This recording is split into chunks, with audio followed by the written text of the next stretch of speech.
going, keep growing with IPED. It's indeed a pleasure to be back with you on a program of Grow with IPED. And as always, we have very interesting information to share with you, our micro, small, and medium-sized entrepreneurs. And those of you who would have looked at our program last week, you would remember that we had a very, very fruitful discussion on the Credit Info Guyana. And this week, I'll be having a discussion on a very topical issue, something that is very important and something that affects all of our lives. So it's on that note, I want to invite you to Grow with iPad and stay tuned. I'll be right back and we'll have that discussion with a gentleman from the Ministry of Human Services and Social Security. Stay tuned. Pursue a career in business and management or build your human resource capacity with diplomas and advanced diplomas from the Institute of Commercial Management based in the UK. Contact IPED's Entrepreneurial Development Centre. Our diploma and advanced diploma courses include business studies, project management, marketing, office management, human resource development, and international trade. Affordable evening classes, qualified tutors, a comfortable environment with free learning materials and study facilities. Choose IPED and ICM. Welcome back, and I want to thank you for tuning into IPED this week. And as I said in my opening remarks, we have a very fruitful and very interesting discussion on our program this week. And I have with me in the studio Mr. Patrick Finlay, and he is the Deputy Permanent Secretary, Ministry of Human Resources, Human Services and Social Security.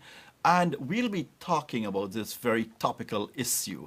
It's an issue that affects all of us out there, and that is on domestic violence. You know why at IPED we want to sensitize people, and we want to ensure that people out there are very active and sensitive in what they do. And that is why at IPED we want to bring to you information that would help you as entrepreneurs to better able to manage and survive in your own businesses.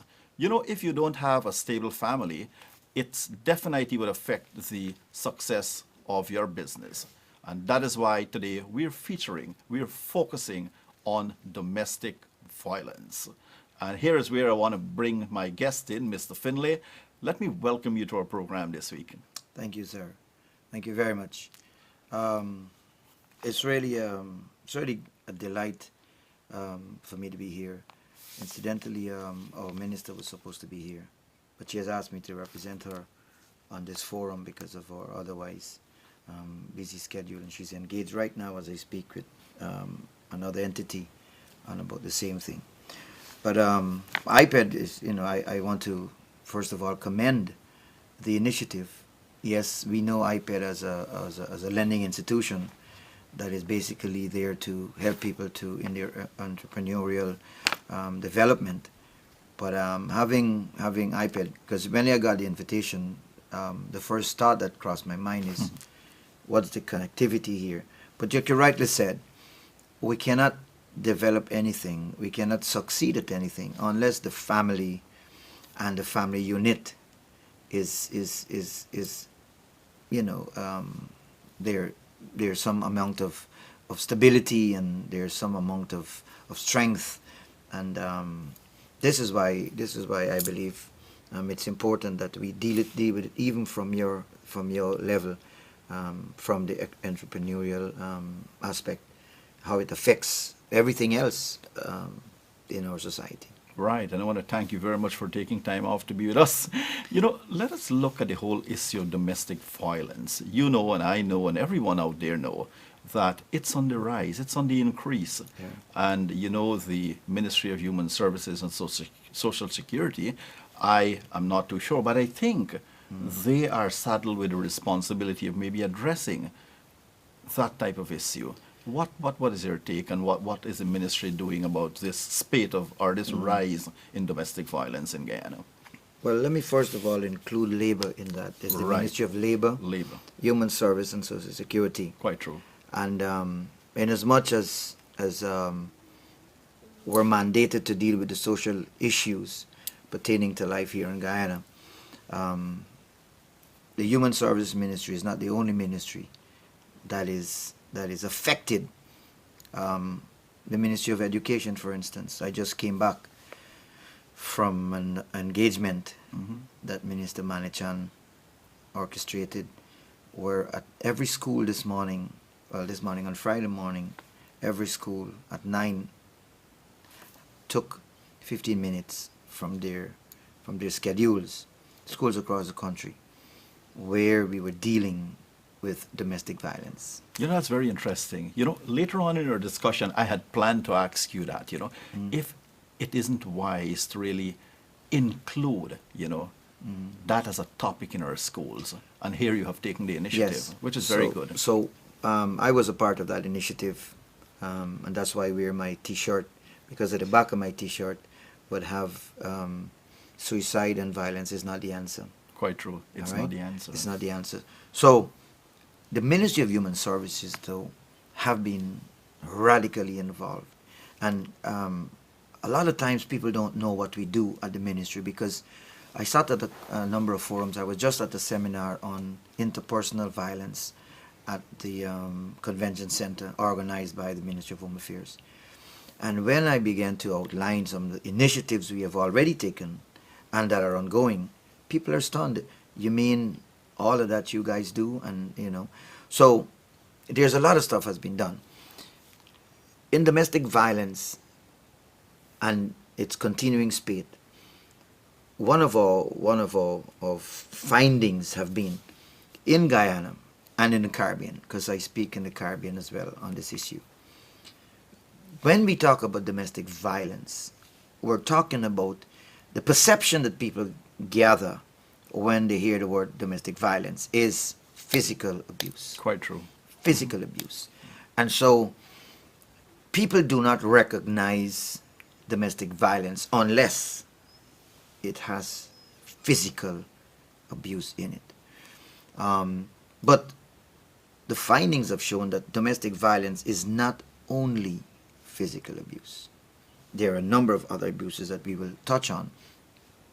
But suffice it to say that the abuse predominantly is being perpetuated by men on women. On women. But Quite we true. have seen an upsurge of domestic violence, of abuse perpetuated on men of late. And of course, domestic violence, the children or child abuse is continuing to hamper our kids in schools. Their rate of learning, their attention span, all of these things are a result. So I want for people to understand that domestic violence, if I may, does not only involve physical contact or abuse. violence or abuse. Domestic violence is violence perpetuated in a community by one person against another person of the same household. And others might be affected, like And as you others. rightly said, the kids, the Right. children. And it is domestic violence is a pattern of intimidation, Quite true. intimidation, domination, and control. If you don't remember anything, or if people out there don't remember anything about domestic violence stems, hinges, and thrives on control, where one person seeks to control the other person, and this is men controlling women, and women controlling men, and parents controlling children. It hinges, that's the foundation of every abuse, be it domestic or interpersonal, has to do with one person trying to control the other person. Quite true. One person trying to overpower and have total control. Control. But in your experiences and your findings, what do you think are some of the possible causes of domestic violence, or why one wants to have control? There are a number of issues. People talk about economic constraints, and they talk about a number of social issues. But for me, I believe, and I strongly believe, that the cause of domestic violence or domestic abuse stems from our socialization. And the word socialization here means gender.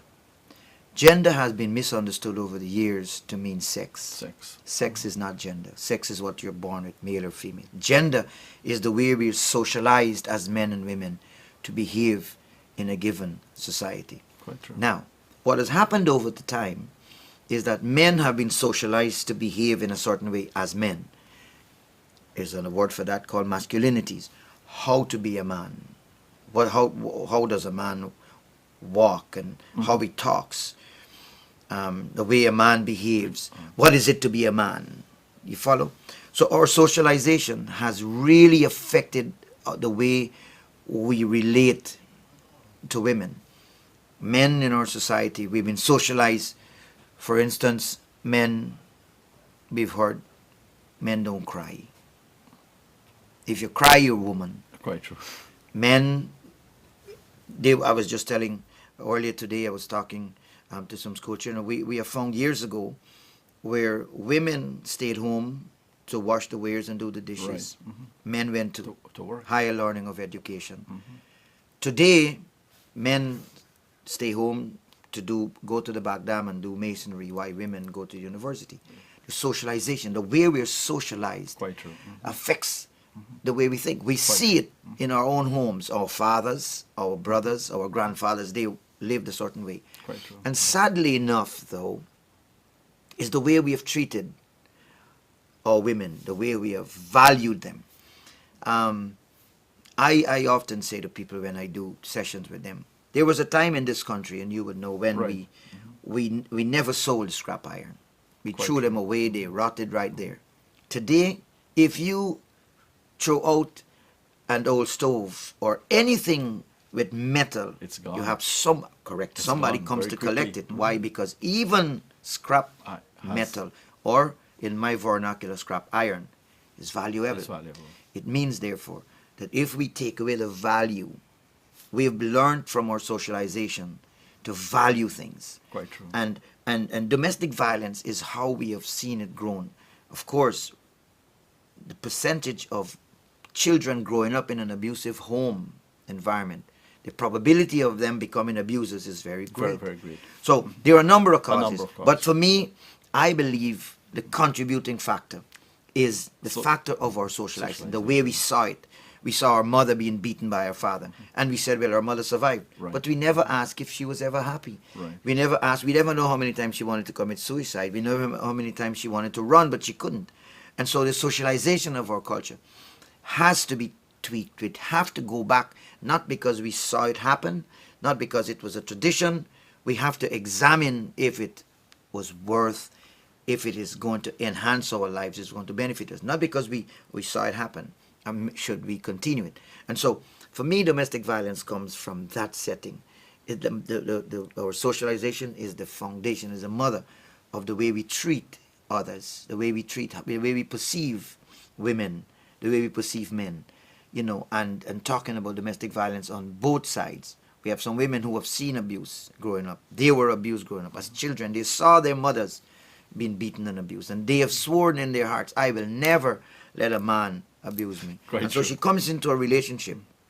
She comes into a relationship with a preconceived idea, not why you wouldn't touch, Right. not one part of me. True. And so that poor man, I forgive my words, that man who may have never seen abuse in his own home, but now he is coming in there now for blows or for abuse because of this preconceived idea.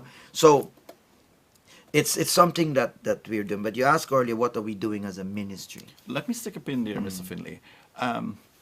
Coming out of your discussion, if I'm to say that, do you think parenting are failing us these days? Parenting and these moral institutions in society like the churches, the mosques, the temples, and other institutions who should have taken on that role to ensure that proper socialization is being, done? The easiest way out of any dilemma